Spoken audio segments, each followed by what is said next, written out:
Students, good afternoon.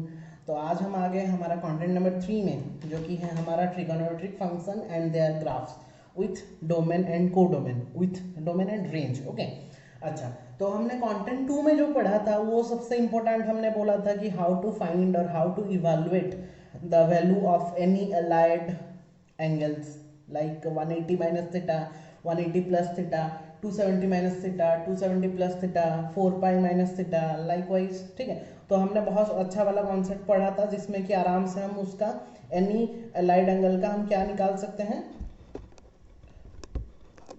उसका हम value निकाल सकते थे। ठीक है, तो अभी हम जो पढ़ेंगे, this is one of the most important concept for standard 11 as well as standard 12।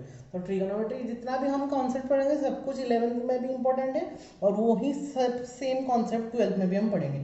तो आज का जो कंटेंट है ये थोड़ा ज़्यादा ही इंपॉर्टेंट है 12th के लिए। ठीक है, जहाँ पे कि हमको डोमेन एंड रेंज जहाँ पे निकालना पड़ता है, वहाँ पे एक चैप्टर है इनवर्स ट्रिगोनोमेट्रिक फंक्शन, वहाँ पे ये डोमेन रेंज बहुत काम देगा तुम लोग का। तो ये वाला समझना बहुत जरूरी है। ठीक है, और सेम टाइम में हम उसका ग्राफ भी पढ़ लेंगे कि कौन सा फंक्शन का कैसा ग्राफ, मतलब 6 फंक्शन आते हैं, साइन, कॉस, टैन, कॉट, सेक, कोसेक। तो सब फंक्शन का इंडिविजुअली ग्राफ करके मैं दिखा दूंगा कि कैसे उसका ग्राफ ड्रॉ होता है और वो कहाँ पे एग्जिस्ट करता है, कहाँ पे एग्जिस्ट नहीं करता, उसका डोमेन कैसे निकालते हैं, रेंज कैसे निकालते हैं। ठीक है, सब कुछ आज वाला कंटेंट में हम डिस्कस करेंगे। तो ये सिंपल सा कंटेंट रहेगा आज के लिए, बस यही 6 टॉपिक डिस्कस करेंगे और नेक्स्ट कंटेंट चैप्टर कंटेंट 4 में हम ट्रिगोनोमेट्रिक आइडेंटिटीज को जाएंगे। ठीक है, तो स्टार्टिंग करते हैं। हमारा यहाँ पे हमने लिखा है फंक्शन, डोमेन, रेंज। ठीक है, तो पहले हम स्टार्टिंग करते हैं हमारा साइन फंक्शन से। ठीक है, तो sine x, function name is sine x. उसका जो डोमेन है, डोमेन का मतलब फिर से मैं थोड़ा बता देना चाहता हूँ कि डोमेन और रेंज का मतलब क्या है। डोमेन मतलब ऐसा वैल्यू जिसमें कि ऐसा x का वैल्यू जिसमें कि sin x डिफाइन होता होगा। तो ऐसा तो सब x के लिए sin x डिफाइन होगा, that's why the total domain of the sine function is r मतलब होता है मेरा real number, set of real number. तो तुम लोगों को भी बोलोगे सर ये तो x से यहाँ पे r कैसे होगा, x तो एक एंगल होता है, तो r में हम एंगल कैसे, r तो एक नंबर सिस्टम हो गया, रियल नंबर हो गया, तो उसको कैसे डिफाइन करेंगे। तो जब मैं रेडियन पढ़ा रहा था वहां पे आप लोग को बताया था कि जो रेडियन होता है, रेडियन और हम रियल नंबर को सेम ही लेते हैं ट्रिगोनोमेट्री में, मतलब वो पाई, पाई बाई 2, पाई बाई 4 जो भी होता है उसको हम रियल नंबर भी कंसिडर कर सकते हैं। तो उस सेट, टोटल सेट को हम आर ले सकते हैं। ठीक है, और डोमेन का मतलब क्या होता है ना, ऐसा एक्स का वैल्यू जहां पे कि ये टोटल फंक्शन डिफाइन करेगा। तो यहाँ पे आर के जगह में पाई पुट करें, पाई बाई 2, पाई बाई 3, कुछ भी वैल्यू पुट करेंगे यहाँ पे, तो साइन एक्स डिफाइन होगा, मतलब डिफाइन सब कुछ वैल्यू उसका निकल सकता है। तो डोमेन हो गया उसका आर। ठीक है, रेंज का मतलब क्या होता है, सेकेंड सेट। डोमेन होता है पहला सेट में, रेंज होता है सेकेंड सेट में। तो रेंज का मतलब क्या होता है, हम x का वैल्यू पुट करने के बाद, साइन x में वैल्यू पुट करते जाएंगे, करने के बाद वो जो वैल्यू हमको देगा उसको हम क्या बोलेंगे, रेंज बोलेंगे, रेंज सेट बोलेंगे। तो हमने देखा है क्या कि साइन का जो मैक्सिमम वैल्यू होता है वो 1 तक जाता है और जो मिनिमम वैल्यू होता है वो -1 तक जाता है। मतलब क्या है, ना साइन का वैल्यू -1 से कभी भी कम होगा, ना ही साइन का वैल्यू कभी भी 1 से ज्यादा होगा। That's why the range of the sine x is -1 to 1। Clear all of you. Domain का मतलब ऐसा वैल्यू ऑफ x जो कि साइन x को डिफाइन करता है या फिर सब में डिफाइन करेगा। तो सब वैल्यू को साइन x डिफाइन करता है, इसलिए उसका डोमेन हो गया आर। रेंज किसको बोलेंगे, डिफाइन करने के बाद जो जो वैल्यू आउटपुट हमको देगा उसको बोलेंगे हम रेंज। और हमको पता क्या है कि साइन एक्स का जो मैक्सिमम वैल्यू होता है वो 1 तक जाता है और 1 से ज्यादा कभी 2 कभी नहीं होगा, 3 कभी नहीं होगा, और उसका जो मिनिमम वैल्यू होता है वो -1 होता है। तो वो -1 से 1 तक उसका रेंज रहेगा और डोमेन रहेगा total the real number set, that is also considered as radian measures. ठीक है, तो ये हो गया उसका डोमेन एंड रेंज। अभी आते हैं उसके ग्राफ में। ठीक है, बहुत अच्छे से देखना, साइन एक्स का ग्राफ मैं जब ड्रॉ करता हूँ तो यहाँ पे मैंने एक एक्स एक्सिस ड्रॉ किया है, यहाँ पे एक वाई एक्सिस ड्रॉ किया है। ठीक है, एक्स एक्सिस और वाई एक्सिस। तो जैसे कि हमको पता है कि उसका मैक्सिमम वैल्यू 1 तक जाएगा, उसका मिनिमम वैल्यू कितना तक जाएगा, -1 तक। तो यहाँ पे मैंने लिखा 1, यहाँ पे लिखा हमने -1। अच्छा, मैंने अभी एंगल्स लिख लेता हूँ, तो उसको आर में लिया, मतलब रेडियन के फॉर्मेट में लिख देते हैं। रियल नंबर और रेडियन के फॉर्मेट में रख देते हैं, तो π/2 π/2 इंटरवल में रहता है, π/2 π 3π/2 2π 5π/2 3π डॉट डॉट डॉट ऐसे चलता जाएगा, ठीक है। अच्छा, तो ये जानने से पहले हमको पहले तो अच्छे से हमारा जो एंगल कि कौन कहाँ पे साइन 0 कितना होता है, साइन π/2 कितना होता है, साइन पाई कितना होता है, तो हमने वहाँ पे 2π 3π तक 4π तक डिस्कस कर लिया था, टेबल में 2π तक डिस्कस किया था। तो वैसे ही आप लोगों को एटलीस्ट 180 या 270 या 360 तक याद रखना ही पड़ेगा, वरना बहुत प्रॉब्लम हो जाएगा हमको लर्न करने में बाद में, ठीक है, सॉल्व करने में क्वेश्चन। तो हमको पता है साइन 0 कितना होता है 0, तो साइन 0 में 0, साइन π/2 कितना होता है 1, फिर sine pi 0, sine 3π/2 -1, sine 2π 0, sine 5π/2 1, sine 3π फिर से 0, ठीक है। तो ऐसे ही चलता जाएगा। तो अगर मैं वो पॉइंट्स को सबको क्या करूं, अभी ज्वाइन कर लूं, तो ज्वाइन करेंगे तो स्टार्टिंग करेंगे हम 0 से, हम नेगेटिव वैल्यू भी ले सकते हैं, ठीक है। तो नेगेटिव मैंने यहाँ पे दिखाया नहीं, मैं ओनली पॉजिटिव का दिखा रहा हूँ, ऐसे ही नेगेटिव में ऐसे जा सकता है। तो जब हम उसको ड्रॉ करना स्टार्ट किए तो उसका ग्राफ जो हुआ ऐसे स्टार्ट हुआ 0, फिर π/2, फिर π, फिर 3π/2, फिर 2π, फिर 5π/2, फिर 3π, ऐसे चलता जाएगा। देखो वेव एक फॉर्म कर रहा है कि नहीं, जो साइन एक्स का ग्राफ है वो एक क्या फॉर्म कर रहा है, वेव फॉर्म कर रहा है, और उसको बोलते हैं क्या, साइनोसॉइडल ग्राफ भी बोलते हैं। साइनोसॉइडल का मतलब क्या रहता है ना, वेव फॉर्म में रहता है, उसको साइनोसॉइडल ग्राफ भी बोला जाता है। तो वो वेव के फॉर्म में रहता तो है, तो उसका स्टार्टिंग होता है 0 और एंडिंग होता है, चलता रहता है। देखो और एक बात समझो कि 0 से स्टार्ट हुआ, 2π में फिर से 0 में आया, फिर से ये यहाँ से फिर से कंटिन्यू करेगा। देखो 2π से फिर ऊपर गया, फिर नीचे आया, फिर 4π में एग्जिस्ट करेगा, फिर 4π से ऐसे चला गया तो चलता रहेगा। ऐसे यहाँ पे भी अगर करेंगे तो ऐसे चलता रहेगा। तो यहाँ पे जो स्टार्टिंग है हमारा 0 और यहाँ पे जो एंडिंग है 2π, यहाँ पे वो एक पूरा कंप्लीट कर रहा है, फिर से यहाँ से कंटिन्यू कर रहा है। तो इसको हम बोलते हैं, ऐसा टाइप का फंक्शन को हम बोलते हैं पीरियोडिक फंक्शन। पीरियोडिक फंक्शन का मतलब क्या होता है, एक पर्टिकुलर इंटरवल में उसका वैल्यू फिर से रिपीट करते हैं। पीरियोडिक का फंक्शन मतलब रिपीट करना। तो 0 से 2π तक हो गया, फिर 2π से वैसे यहाँ से 0 से जैसे स्टार्ट किया था 2π से भी वैसे ही स्टार्ट किया। तो ऐसे में यहाँ पे हम बोलेंगे कि उसका जो पीरियोडिक फंक्शन है और उसका जो इंटरवल है, उसका जो गिवन इंटरवल है वो कहाँ से कहाँ तक है, 0 to 2π के अंदर है, क्योंकि 2π से फिर से वो रिपीट कर रहा है। तो इसको हम पीरियोडिक फंक्शन विथ इंटरवल 2π भी बोलते हैं, ठीक है। This is all about the graph of sine x, जिसका कि डोमेन रहता है R कैपिटल R और रेंज रहता है -1 to 1, ठीक है। और इसको क्या बोलते हैं, साइनोसॉइडल ग्राफ भी बोलते हैं, क्योंकि ये वेव फॉर्म में रहता है इसीलिए, ठीक है। और अगर यहाँ पे पूछा जाएगा कि इंटरवल कितना है, तो हम लेंथ ऑफ द इंटरवल बोलेंगे। लेंथ ऑफ द इंटरवल मतलब 2π ही बोलेंगे, ऐसा नहीं बोलेंगे कि 0 to 2π है। कोई बच्चा यहाँ पे 2π से 4π भी कर सकता है, तो वहां पे क्या मैं बोलूंगा 2π से 4π तक नहीं, हमको लेंथ ऑफ द इंटरवल पूछा है, तो मतलब हमको बस बोलना है कि 2π का लेंथ है, मतलब periodic function with interval 2π only, ठीक है।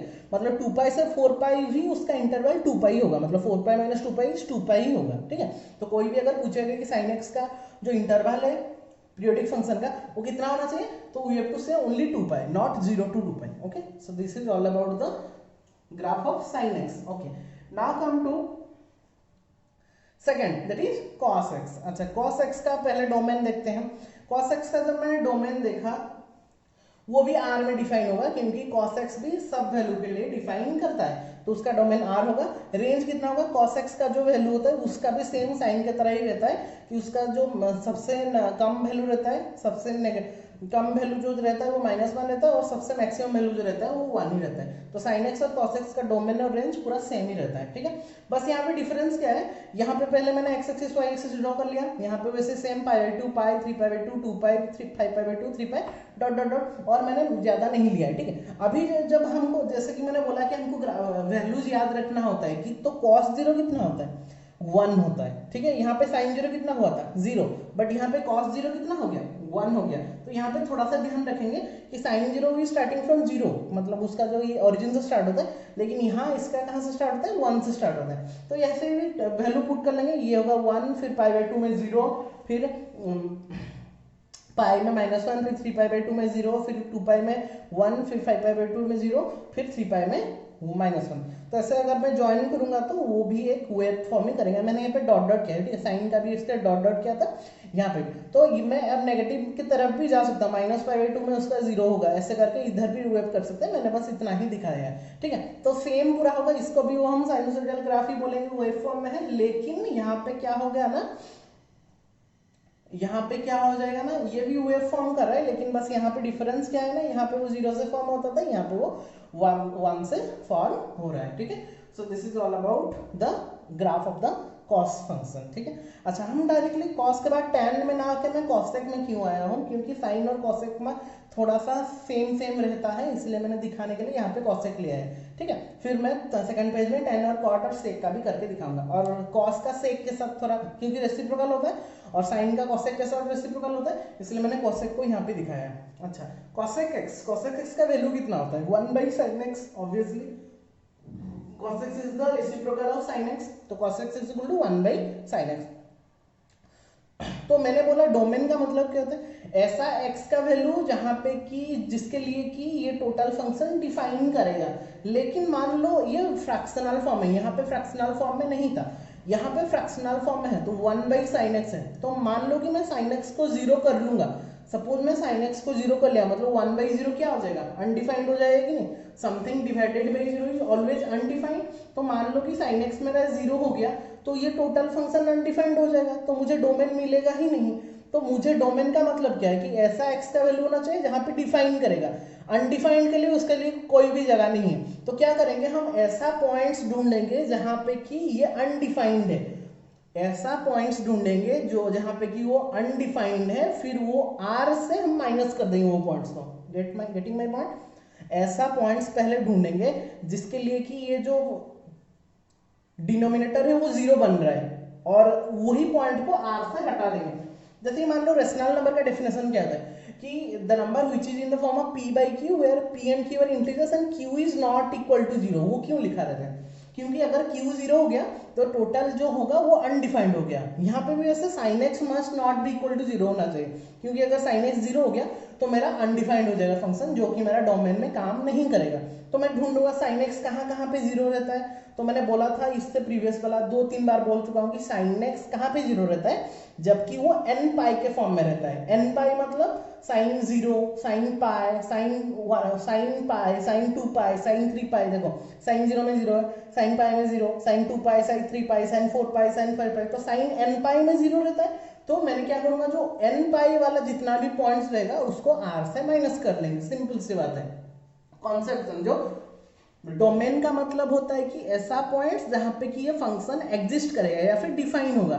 तो जब मैंने यहाँ पे फ्रैक्शनल फॉर्म आ गया, मतलब 1/sin x आ गया, मतलब सपोज मान लो sin x मेरा 0 हो गया, मतलब ये फंक्शन टोटल अनडिफाइंड हो जाएगा। तो लेकिन मुझे डिफाइंड वाला फंक्शन चाहिए, तो डिफाइंड करने के लिए मैं क्या करूंगा, sin x को 0 नहीं करना है मुझे।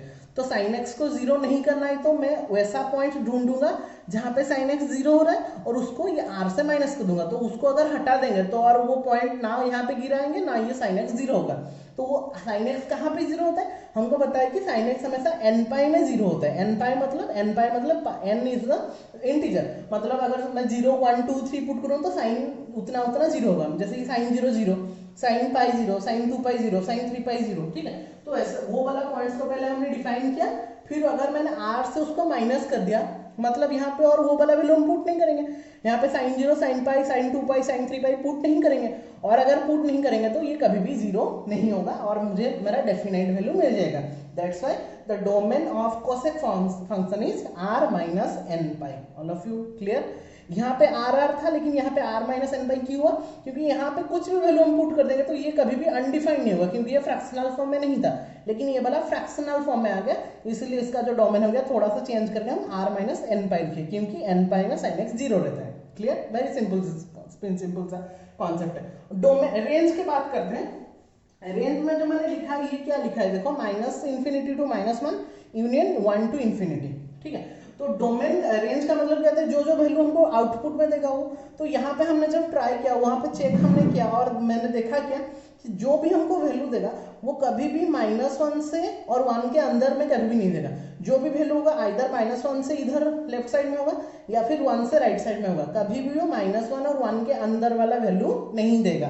ठीक है। और since you will not get the middle value of -1 and 1, that's why we have to subtract it। और सब्ट्रैक्ट ना करके मैंने कैसे लिखा, माइनस इन्फिनिटी से -1 तक आएंगे, फिर बीच वाला वैल्यू को छोड़ देंगे, मतलब यूनियन, फिर स्टार्ट करेंगे 1 से, मतलब -1 से लेफ्ट साइड से सब वैल्यू आ सकता है, 1 से राइट साइड को सब वैल्यू आ सकता है, लेकिन -1 से 1 का अंदर तक का वैल्यू नहीं आएगा, ठीक है। यहाँ पे लेकिन कैसा आ रहा था, ओनली -1 से 1 तक ही आ रहा था, और राइट साइड में नहीं आ रहा था, लेफ्ट साइड में नहीं आ रहा था। यहाँ पे लेकिन उल्टा है, यहाँ पे लेफ्ट और राइट में सब वैल्यू आएगा, लेकिन -1 से 1 के अंदर का वैल्यू नहीं आता है, ठीक है। बस इसको याद रखना है हमको।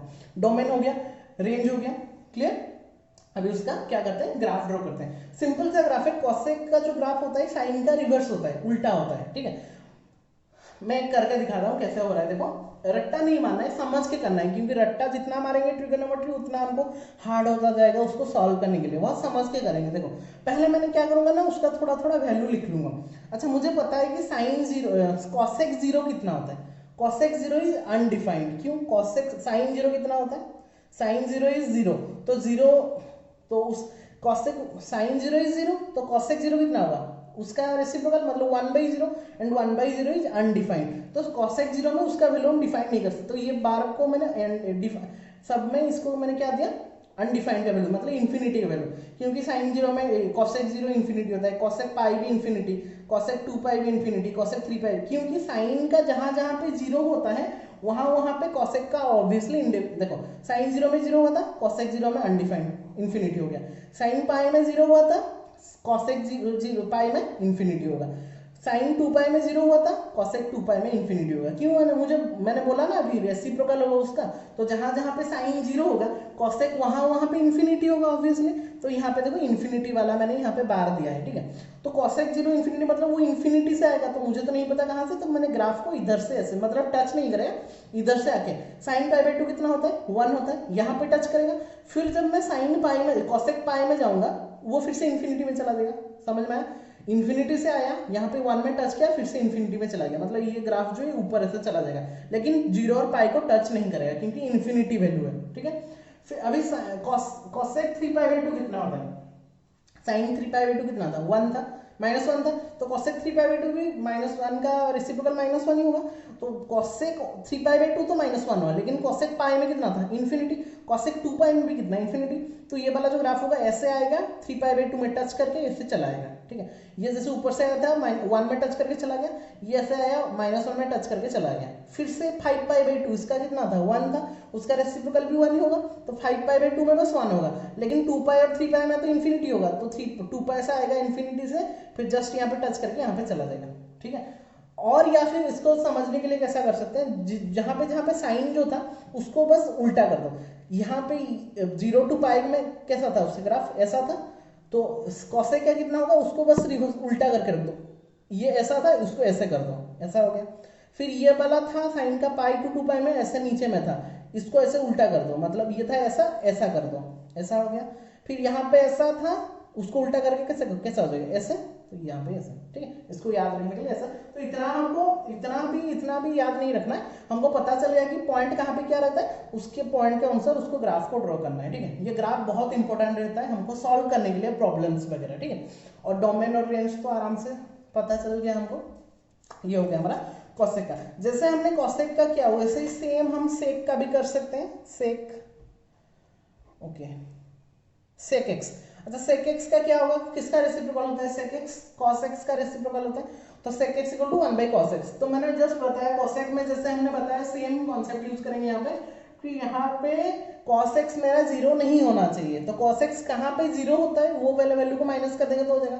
तो मुझे पता है कि cos x हमेशा ऑड मल्टीपल्स ऑफ π/2 में 0 रहता है, ऑड मल्टीपल्स ऑफ π/2। देखो यहाँ पे मैंने जो cos x किया था, कहाँ पे 0 हुआ था वो, cos x जो हमने किया वो कहाँ पे 0 हुआ, देखो वो π/2 में हुआ, 3π/2 में हुआ, 5π/2 में हुआ, वो सब में cos x 0 रहता है।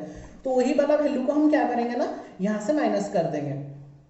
तो वही वाला वैल्यू जब मैं माइनस करने बैठा यहाँ पे, तो कौन सा odd multiples of π/2 are in the form of 2n+1 × π/2। इसको बोलते हैं ना, हम प्रीवियस क्लास में पढ़े थे ऑड मल्टीपल ऑफ π/2, तो सिंस cosec x को हमको cos x को जीरो नहीं करना है तो r से मैं वो वाला वैल्यू को माइनस कर दूंगा, और अगर मैं r से वो वाला वैल्यू को माइनस कर दिया तो मतलब यहाँ पे वो वाला वैल्यू कभी भी हम पुट नहीं करेंगे, और अगर वैल्यू पुट नहीं करेंगे तो sec x कभी भी जीरो नहीं होगा और हमको डेफिनाइट वैल्यू ही देगा। तो इसका जो डोमेन होगा वो r minus 2n plus 1 to pi by 2 ही होगा, ठीक है। अच्छा अभी आते हैं उसका रेंज में, रेंज तो सेम ही रहेगा जैसे कॉसेक का था माइनस पाई से माइनस 1, मतलब नेगेटिव से आएगा माइनस 1 में अटक जाएगा, फिर इसके अंदर वाला गैप मतलब वहां पे कुछ भी वैल्यू देगा नहीं, फिर 1 से लेके इन्फिनिटी तक चला जाएगा। Same range for the cosec and sec are same, बस डोमेन में वहां पे r माइनस एन पाई होता था, यहाँ पे r minus 2n plus 1 into pi by 2 होगा, ठीक है। इसका ग्राफ करते हैं। ग्राफ देखो जहां जहां पे इन्फिनिटी होगा उसमें पहले मैंने बार दे दिया, तो यहाँ पे पाई बाई जहां जहां पे cos x जीरो रहता था, cos x कहाँ पे जीरो था, पाई बाई 2 में, 3 पाई बाई 2 में, 5 पाई बाई 2 में, 7 पाई बाई 2 में, सेक वहां पे कितना हो जाएगा इन्फिनिटी। जैसे साइन जहां पे जीरो हुआ था cosec वहां पे इन्फिनिटी हुआ था, वैसे cos जहां पे जीरो होगा सेक वहां पे इन्फिनिटी होगा, तो यहाँ पे मैंने इन्फिनिटी का सिंबल ले लिया। अभी हमको पता है कि सेक जीरो कितना होता है 1, लेकिन यहाँ पे तो ये इन्फिनिटी से आएगा, इन्फिनिटी तक चला जाएगा। वैसे सेक पाई कितना होता है 1, और कॉस में ऐसा हुआ था उसको उल्टा कर देंगे तो ऐसा होगा, कॉस में ऐसा था सेक में ऐसा हो जाएगा, कॉस में ऐसा था सेक में ऐसा हो जाएगा, ठीक है। जहां जहां पे वैल्यू को टच करके बस ऊपर चला जाएगा, इन्फिनिटी को चला जाएगा, यहाँ पे नीचे में इन्फिनिटी को चला जाएगा, ठीक है। So that is the graph of sec x, very simple. बस यहाँ पे डोमेन चेंज होगा, r minus 2n plus 1 into odd multiple से पाई बाई 2 को माइनस कर देंगे, ठीक है। अच्छा अभी आता है 10x में। 10x में क्या होगा, 10x को हमको पता है कि साइन बाई कॉस होता है, 10x equal to sine x by cos x obviously. तो 10x को जब मैं डिफाइन करूंगा तो मुझे मेरा cos x जीरो नहीं होना चाहिए, तो cos x कहाँ पे जीरो नहीं होगा, सेम यहाँ पे जैसे किए यहाँ पे भी cos x जीरो नहीं होना चाहिए, तो किसको माइनस करेंगे 2n plus 1 into pi by 2, क्योंकि cos x ये वाला वैल्यू है जीरो होता है, तो वो वाला वैल्यू नहीं होना चाहिए, तो r से वो वाला वैल्यू को माइनस करेंगे, कर लिए। डोमेन तो हो गया, और रेंज इसका कितना होगा माइनस इन्फिनिटी टू इन्फिनिटी, मतलब यहाँ पे कोई भी ऐसा वैल्यू नहीं है जहाँ पे वो देगा नहीं, वो हमेशा माइनस इन्फिनिटी टू इन्फिनिटी सब वैल्यू हमको डिफाइन कर देगा, ठीक है। ये हो गया रेंज ऑफ 10x, ठीक है। अभी देखो जहां जहां पे 10 कहाँ पे इन्फिनिटी होता है, पाई बाई 2 में, 3 पाई बाई 2 में, 5 पाई बाई 2 में, 7 पाई बाई 2, तो वहां पे मैंने इन्फिनिटी का सिंबल दे दिया। अच्छा अभी वो स्टार्टिंग करेगा कहाँ से, पाई बाई 2 में, और देखो 10 जीरो, और जीरो कहाँ पे होता है 10 का, जीरो में, पाई में, 2 पाई में, 3 पाई में, तो देखो डायरेक्ट जीरो में ये देखो 0 पाई 2 पाई 3 पाई में जीरो रहता है, लेकिन just pi by 2, 3 pi by 2, 5 पाई 2, 7 2 में कितना रहता है इन्फिनिटी रहता है। तो उसको कैसे डिफाइन करेंगे, वो आएगा इन्फिनिटी से डायरेक्टली, जीरो में जीरो हुआ फिर इधर से इधर चला गया, ठीक है। यहाँ पे वो आया इन्फिनिटी से 3 पाई बाई 2 में, पाई में जीरो हुआ लेकिन पाई बाई 2 में फिर से इन्फिनिटी चला गया, वैसे ही माइनस इन्फिनिटी चला गया, ठीक है। ये माइनस ऑफ इन्फिनिटी सब में मैंने इन्फिनिटी दे दिया, माइनस इन्फिनिटी, ऊपर वाले में भी सब में ये minus minus minus minus minus, okay. यहाँ पे भी माइनस माइनस माइनस माइनस, यहाँ पे दिया होगा शायद माइनस माइनस माइनस माइनस, ठीक है। नीचे वाला जो ग्राफ होगा सब माइनस इन्फिनिटी का ही होगा। अच्छा वो स्टार्टिंग माइनस इन्फिनिटी से स्टार्ट होगा, फिर पाई में जीरो हो गया, फिर 3 पाई बाई 2 में इन्फिनिटी चला गया, जैसे माइनस इन्फिनिटी स्टार्ट हुआ, पाई 2 पाई में जीरो हुआ, फिर 5 पाई बाई 2 में इन्फिनिटी चला गया, ठीक है। तो that is the graph of 10x, तो वो ऐसे फॉर्म करेगा, ठीक है, ऐसा फॉर्म करेगा। तो ऑब्वियसली cot x का उसका उल्टा रहेगा, बस 10x में इधर से आ रहा था, cot x में उसके ऑपोजिट साइड से आएगा। इसको कैसे, तो यहाँ पे ध्यान क्या रखेंगे, जो 10x में होता है वो इंक्रीजिंग ऑर्डर में बढ़ता जाता है, वैसे माइनस पाई बाई 2 से इंक्रीज होकर पाई बाई 2 में इन्फिनिटी हो जाता है, लेकिन cot x में उसका इंक्रीजिंग से डिक्रीजिंग होता है। देखो यहाँ पे जीरो में था उसका इन्फिनिटी, फिर पाई तक पहुंचने में माइनस इन्फिनिटी तक चला गया, वैसे यहाँ पे वो इंक्रीजिंग ऑर्डर में रहता है, यहाँ पे वो डिक्रीजिंग ऑर्डर में रहता है, बस साइन ग्राफ बस उल्टा ही रहता है, ठीक है। These are the graphs of, और हाँ, और cot x में क्या होगा cos x by sin x, तो sin x यहाँ पे जीरो नहीं होना चाहिए, तो sin x कहाँ पे जीरो नहीं होता n पाई में, तो बस r माइनस n पाई कर देंगे, एंड इसका जो रेंज रहेगा वो माइनस इन्फिनिटी से इन्फिनिटी तक ही रहेगा, ठीक है। तो बहुत सिंपल सा कॉन्सेप्ट से हमने समझा दिया कि कहाँ पे किसका डोमेन कहाँ पे क्या रहेगा, रेंज कहाँ पे क्या रहेगा, उसका ग्राफ कैसे ड्रॉ करते हैं, उसका इंटरवल कैसे हम फाइंड आउट करेंगे, सब कुछ। तो यहाँ पे अगर कोई पूछेगा कि 10x और cot x का पीरियोडिक फंक्शन है कि नहीं, तो हाँ पीरियोडिक फंक्शन है, क्योंकि वो देखो सेम रिपीट कर रहा है, तो उसका पीरियोडिक फंक्शन कहाँ से होगा, 0 से पाई में और तो उसका जो पीरियोडिक फंक्शन होगा वो पाई में होगा। जैसे साइन और कॉस का 2 पाई में होता है, वैसे tan का कॉट और tan का पाई में होगा, क्योंकि देखो पाई बाई 2 3 पाई बाई 2 मतलब कहाँ पे वो सेम सेम फिर से डिफाइन कर रहा है, तो पाई इंटरवल में वो पीरियोडिक फंक्शन को डिफाइन कर रहा है। ठीक है, फिर से थोड़ा सा रिकैप कर लेता हूँ मैं। साइन का डोमेन होता है आर, रेंज होता है -1 to 1, कॉस का भी सेम रहता है, तो साइन का उसका सेम रहता है। ठीक है, कॉसेक का बस साइन नीचे रहता है तो r माइनस एन पाई रहता है, और कहाँ पे रहता है देखो कॉटेक्स में भी कॉस पाई साइन होता है तो r माइनस एन पाई, ये दोनों का डोमेन सेम हो गया। सेक और टेन का डोमेन सेम रहता है, क्योंकि वहाँ पे नीचे में कितना रहता है, यहाँ पे भी कॉस रहता है, यहाँ पे भी कॉस रहता है, तो यहाँ पे r माइनस कॉस रहेगा, मतलब कॉस कहाँ पे 0 होता है 2n + 1 × पाई बाई 2, तो यहाँ से r से इसको माइनस करेंगे, इसको माइनस करेंगे। और रेंज में देखेंगे तो सेक और कॉसेक का रेंज सेम रहता है -पाई to -1, फिर 1 to sorry minus infinity to -1, फिर 1 to इन्फिनिटी, और कॉट और टेन का तो सेम ही रहता है -इन्फिनिटी प्लस इन्फिनिटी, और साइन और कॉस का रहता है -1 to +1। Okay, this is all about the trigonometry function and their graphs with their domain and range, and that is much more important for your standard 11 concept as well as for your standard 12। standard 12 के तो 12 के लिए तो ज़्यादा important है, क्योंकि इसको use करके हम इनवर्स ट्रिगोनोमेट्री फंक्शन पढ़ेंगे, जो नेक्स्ट चैप्टर है हमारा 12 में। ठीक है, तो इसको अच्छे से ध्यान रख लेंगे, अच्छे से इसको नोट डाउन कर लेंगे, और जितना भी मैंने समझाया 2 बार एटलीस्ट उसको देख लेंगे, और उसका ये जो टेबल बना लेंगे, एक फंक्शन लिख लेंगे छोटो, उसका डोमेन और रेंज एक साइड में लिख के उसको टेबल को बना के नोट डाउन कर देंगे। ठीक है, okay, thank you all, keep practising. In the next class we will directly go to the trigonometry identities and we will conclude our chapter. Okay, thank you all, have a nice day all of you।